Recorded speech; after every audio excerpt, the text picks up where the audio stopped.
एक समय की बात है, किसी गांव के बाहर एक बहुत बड़ा पुराना और घना पाकड़ का पेड़ था। उसकी डालियां चारों दिशाओं में फैली हुई थी। उस पेड़ पर एक चील अपना घोंसला बनाकर रहती थी। उसी पेड़ की जड़ के पास मिट्टी के एक बिल में एक सियारिन भी रहती थी। दोनों अलग अलग जाति की थी, लेकिन उनका प्रेम ऐसा था कि मानो सगी बहनें हो। सुबह साथ निकलती, शाम को साथ लौटती, सुख दुख की हर बात एक दूसरे से कहती। दिन बीतते गए और उनकी मित्रता पूरे जंगल में प्रसिद्ध हो गई। एक दिन की बात है, आश्विन मास का कृष्ण पक्ष चल रहा था। सुबह सुबह गांव की बहुत सारी स्त्रियां नए वस्त्र पहनकर सिर पर पूजा की डालियां रखे, हाथों में फूल, दूब, फल और दीप लेकर तालाब की ओर जा रही थी। वे सभी भगवान श्री जीमूत वाहन का पवित्र जितिया व्रत करने जा रही थी। वे भगवान का नाम गाती हुई आगे बढ़ रही थी। चील और सियारिन ने उन्हें देखा तो दोनों को मन में बड़ा कौतूहल हुआ। चील ने कहा, बहन, आज ये सब औरतें कहाँ जा रही हैं? इनके चेहरे पर बड़ा तेज दिखाई दे रहा है। सियारिन बोली, चलो किसी से पूछते हैं। दोनों धीरे धीरे उनके पीछे पीछे चल दी। वहां पहुंचकर उन्होंने एक वृद्धा की बातें सुनी। वह दूसरी स्त्रियों से कह रही थी, जो स्त्री पूरे नियम, श्रद्धा और संयम के साथ भगवान श्री जीमूत वाहन का जितिया व्रत करती हैं, उसके संतान पर कभी कोई बड़ी विपत्ति नहीं आती। भगवान स्वयं उसकी रक्षा करते हैं। ये सुनकर चील बोली, बहन, ऐसा पुण्य देने वाला व्रत हमें भी करना चाहिए। सियारिन ने भी तुरंत हामी भर दी और दोनों ने वही मन भगवान श्री जीमूत वाहन को प्रणाम किया और संकल्प लिया कि जब व्रत का दिन आएगा तब वे भी पूरे नियम और श्रद्धा से ये व्रत करेंगी। समय बीतता गया। आखिर वह पवित्र तिथि भी आ गई जिस दिन जितिया व्रत रखा जाना था।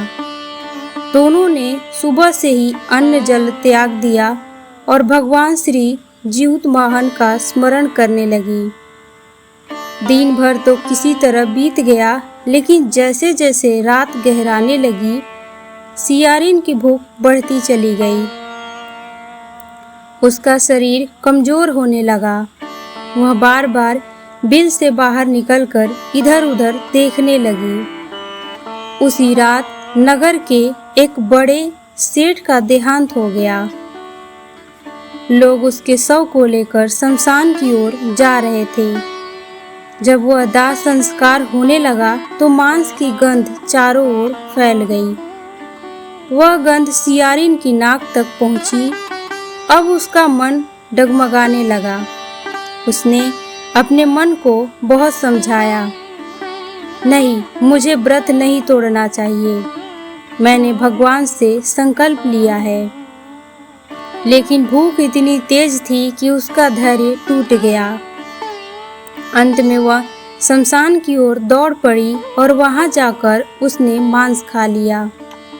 इस प्रकार उसका जितिया व्रत बीच में ही भंग हो गया।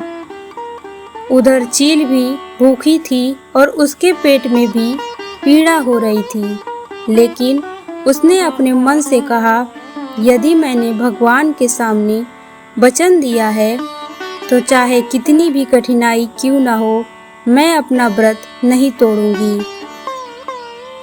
उसने पूरी रात भगवान श्री जीमूत वाहन का स्मरण करते हुए बिताई। अगले दिन विधि विधान से पूजा की और भगवान को प्रणाम किया और तब जाकर व्रत का पारण किया। भगवान श्री जीमूत वाहन को दोनों की भावना देखी और उन्होंने चील की अटल श्रद्धा से प्रसन्न होकर उसे मन ही मन आशीर्वाद दिया। दूसरी ओर सियारिन का व्रत बीच में टूट गया था, लेकिन उसे उस व्रत का पूरा फल प्राप्त नहीं हुआ। समय आने पर दोनों का शरीर छूट गया और अपने अपने कर्मों के अनुसार अगले जन्म में दोनों ने मनुष्य योनि प्राप्त की। समय का चक्र घूमता रहा। जब दोनों का अगला जन्म हुआ तब भगवान की इच्छा से वे एक विद्वान और एक धर्मात्मा ब्राह्मण के घर पुत्रियों के रूप में जन्मी। उस ब्राह्मण का नाम भास्कर था। घर में दोनों कन्याओं के जन्म से बड़ा आनंद हुआ। बड़ी कन्या का नाम शीलवती रखा गया और छोटी कन्या का नाम कपूरावती रखा गया। दोनों बहनें साथ साथ बड़ी होने लगी। बचपन में दोनों एक ही आंगन में खेलती, साथ भोजन करती, साथ सोती और एक दूसरे के बिना एक पल भी नहीं रहती थी। किसी को ये ज्ञात नहीं था कि ये दोनों पिछले जन्म की वही चील और सियारिन है। समय बीतता गया। दोनों कन्याएं युवा अवस्था को प्राप्त हुई। जब विवाह योग्य हुई तब भास्कर ब्राह्मण ने शुभ मुहूर्त देखकर दोनों का विवाह कर दिया। बड़ी पुत्री शीलवती का विवाह बुद्धिसेन नाम के एक धर्मपरायण विद्वान और सदाचारी ब्राह्मण से हुआ। छोटी पुत्री कपूरावती का विवाह उसी राज्य के प्रतापी राजा मलय केतु के साथ हुआ। दोनों अपने अपने घर चली गई। शीलवती अपने पति के घर पहुंचकर प्रतिदिन भगवान श्री जीवतवाहन और भगवान विष्णु का स्मरण करती, सास ससुर की सेवा करती और हर वर्ष पूरे नियम और श्रद्धा से जितिया का व्रत रखती। वह मन, वचन और कर्म से धर्म का पालन करती थी। भगवान उसकी भक्ति से अत्यंत प्रसन्न हुए और कुछ वर्षों में उसके घर एक एक करके 7 तेजस्वी पुत्रों का जन्म हुआ। सातों बालक स्वस्थ, सुंदर और बुद्धिमान और बलवान थे। पूरा घर उनके हंसी खुशी से गूंजता रहता था। उधर कपूरावती राजमहल में रानी बनकर रहने लगी।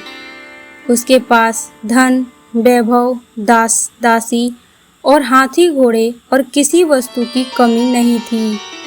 लेकिन उसके जीवन में एक ऐसा दुख था जिसने उसके सारे सुख फीके कर दिए थे। जब भी उसके यहाँ कोई पुत्र जन्म लेता वह कुछ ही समय बाद संसार छोड़ देता। ऐसा बार बार होने लगा और एक पुत्र हुआ, वह भी चल बसा। दूसरा हुआ, वह भी नहीं बचा। तीसरा, चौथा, जितने भी पुत्र हुए कोई जीवित न रह सका। रानी कपूरावती दिन रात रोती रहती। वह सोचती, मैंने ऐसा कौन सा पाप किया है कि मेरी गोद बार बार सूनी हो जाती है। राजवैद्य बुलाए गए, यज्ञ हुए, दान पुण्य हुए, अनेक उपाय किए गए, लेकिन कोई लाभ नहीं हुआ। कुछ समय बाद शीलवती के 7 पुत्र बड़े हो गए। वे विद्या, शस्त्र और नीति में निपुण थे। उनकी योग्यता देखकर राजा मलय केतु ने उन्हें अपने दरबार में सम्मान पूर्वक सेवा का अवसर दिया। 7 युवक प्रतिदिन राजसभा में आते, अपना कार्य करते और फिर घर लौट जाते। एक दिन रानी कपूरावती की दृष्टि उन 7 भाइयों पर पड़ी। उसने देखा कि उसकी बड़ी बहन के 7 पुत्र हैं और जब सभी के सभी स्वस्थ और सब सुखी हैं, जबकि उसकी अपनी गोद आज भी सूनी है। ये दृश्य देखकर उसके मन में दुख के साथ साथ ईर्ष्या भी उत्पन्न हो गई। धीरे धीरे वह ईर्ष्या इतनी बढ़ गई कि उसका विवेक नष्ट होने लगा। वह मन ही मन सोचने लगी, यदि मेरी बहन के भी पुत्र न रहे तो उसे भी मेरे दुख का अनुभव होगा। यही विचार धीरे धीरे एक भयंकर षड्यंत्र में बदल गया। एक दिन रानी कपूरावती अपने महल की ऊंची अटारी पर खड़ी थी। उसी समय उसने देखा कि उसकी बड़ी बहन शीलवती के 7 पुत्र बड़े आदर और सम्मान के साथ राज दरबार की ओर जा रहे हैं। उनके शरीर पर सुंदर वस्त्र थे, हाथों में शस्त्र थे और प्रजा उन्हें सम्मान की दृष्टि से देख रही थी। ये दृश्य देखकर कपूरावती के हृदय में ईर्ष्या की अग्नि और भी प्रज्वलित हो उठी। वह मन ही मन सोचने लगी, जिस बहन के साथ मैंने बचपन बिताया, आज उसी का घर पुत्रों की किलकारियों से भरा है और मेरा महल सूना पड़ा है। ये कैसा न्याय है। धीरे धीरे उसका दुख क्रोध में बदल गया और क्रोध ने उसके विवेक को ढक लिया। कुछ दिन बाद अवसर देखकर उसने राजा मलय केतु से कहा, महाराज, शीलवती के 7 पुत्र राज्य के लिए शुभ नहीं है। मुझे उनके विषय में अच्छा संकेत नहीं मिल रहा। यदि समय रहते इन्हें नहीं रोका गया तो भविष्य में राज्य के लिए संकट खड़ा हो जाएगा। राजा अपनी रानी से बहुत प्रेम करता था। बिना अधिक विचार किए उसने सैनिकों को आदेश दे दिया कि शीलवती के 7 पुत्रों को बंदी बनाकर राजमहल में लाया जाए। राजा की आज्ञा मिलते ही सैनिक 7 भाइयों को पकड़ ले आए। वे सभी आश्चर्य में थे कि उन्होंने ऐसा कौन सा अपराध किया है कि किसी ने विरोध नहीं किया, क्योंकि वे राजा की आज्ञा का सम्मान करते थे। रानी कपूरावती का हृदय उस समय ईर्ष्या से अंधा हो चुका था। उसने क्रूर आदेश दिया कि 7 युवकों का वध कर दिया जाए। जल्लाद ने राजा की आज्ञा का पालन किया और 7 के सिर धड़ से अलग कर दिए। फिर रानी ने 7 नए मिट्टी के घड़े मंगवाए और प्रत्येक घड़े में एक एक सिर रखवाया। ऊपर से लाल वस्त्र ढकवाया और सेवकों से कहा, इन घड़ों को शीलवती के घर पहुंचा दो और कहना कि रानी ने बहन के लिए उपहार भेजा है। उधर शीलवती अपने घर में भगवान श्री जीवतवाहन का स्मरण कर रही थी। उसी समय सेवक 7 ढके हुए घड़े लेकर पहुँचे। उन्होंने कहा, माता, ये रानी कपूरावती ने आपके लिए प्रेम पूर्वक भिजवाए हैं। शीलवती ने भगवान का नाम लेकर उन घड़ों को अपने आंगन में रखवा दिए। उसके मन में अपनी बहन के प्रति तनिक भी संदेह नहीं था। वह सोचने लगी, आज मेरी बहन ने बड़े स्नेह से कुछ भेजा है। किंतु उसी समय भगवान श्री जीवतवाहन अपने भक्त की परीक्षा और रक्षा के लिए प्रकट हुए। वे अदृश्य रूप में वहां आए और उन्होंने देखा कि शीलवती का हृदय निर्मल है और उसने कभी किसी का बुरा नहीं चाहा है।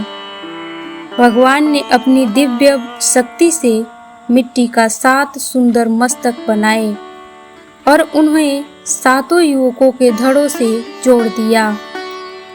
फिर उन्होंने अमृत की कुछ बूंदें उनके शरीर पर छिड़क दी। जैसे ही अमृत की बूंदें गिरी, 7 युवक गहरी नींद से जागने वाले मनुष्य की तरह उठ बैठे।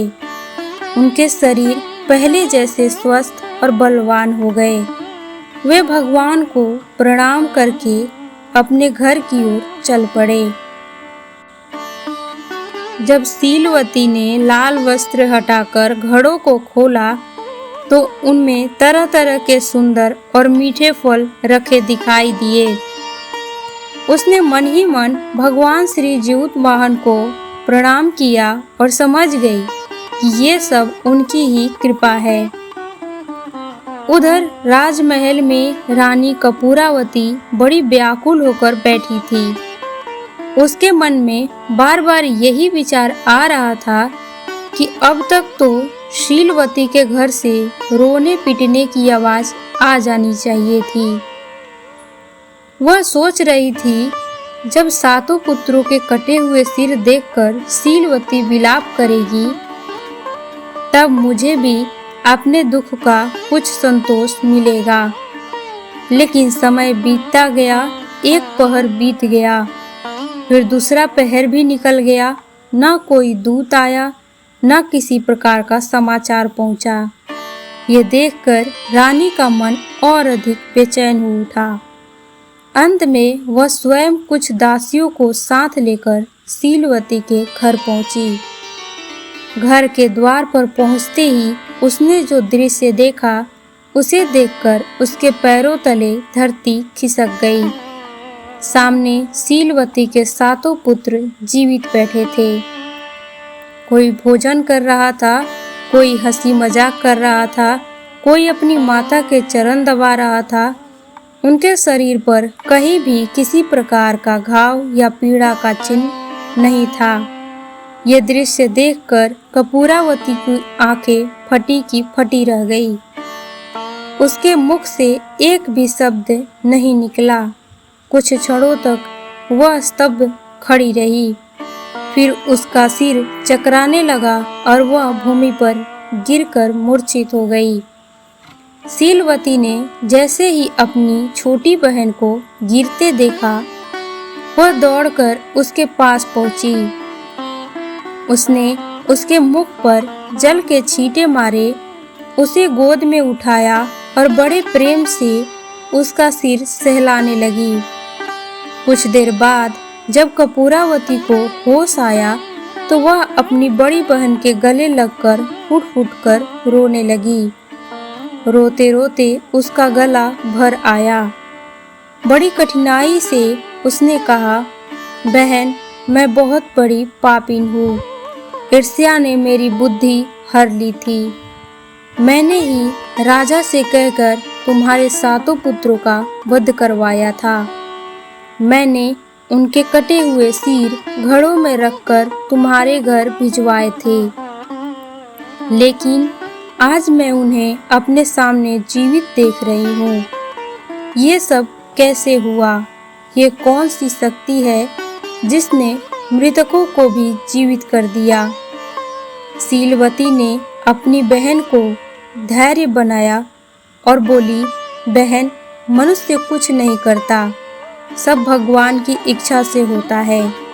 जिनकी रक्षा स्वयं भगवान श्री जीउतवाहन करते हैं, उनका कोई बाल भी बांका नहीं कर सकता।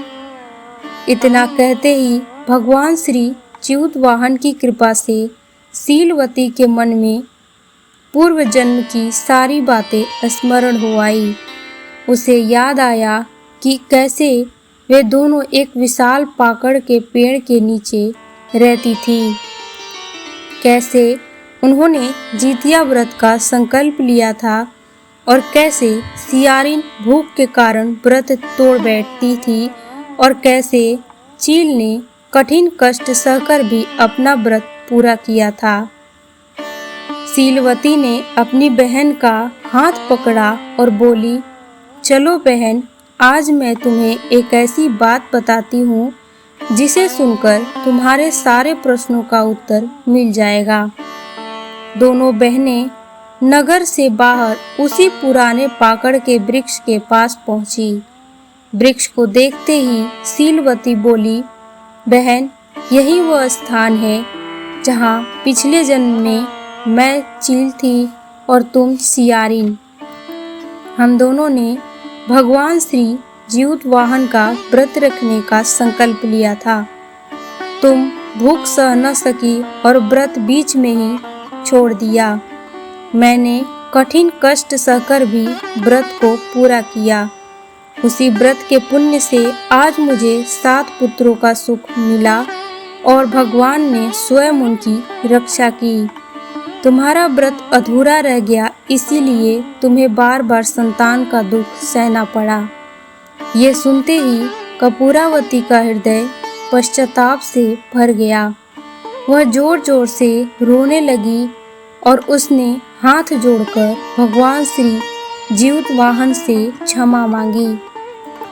अत्यधिक ग्लानि और दुख के कारण उसका शरीर कांपने लगा। कहते हैं कि उसी समय वह मूर्छित होकर भूमि पर गिर पड़ी और उसके प्राण निकल गए। जब राजा मलय केतु को यह समाचार मिला तो वे तुरंत उस स्थान पर पहुँचे और उन्होंने अपनी रानी के निर्जीव शरीर को देखा और उनकी आंखों से आंसू बह निकले। राजा ने वहीं उस पवित्र पाकड़ के वृक्ष के नीचे विधि विधान से उसका अंतिम संस्कार करवाया। उन्होंने मन ही मन भगवान श्री जीवतवाहन से प्रार्थना की कि रानी के अपराधों को क्षमा करे और उसे अपने चरणों में स्थान दे। उस दिन से लोगों के मन में भगवान श्री जीवतवाहन के जितिया व्रत की महिमा और भी बढ़ गई। ये मान्यता है कि प्रचलित हुई कि जो माता श्रद्धा, नियम और संयम और अटूट विश्वास के साथ ये व्रत करती हैं, भगवान उसकी संतान की रक्षा करते हैं, संकटों को दूर करते हैं और अंत में अपने भक्त का कल्याण अवश्य करते हैं।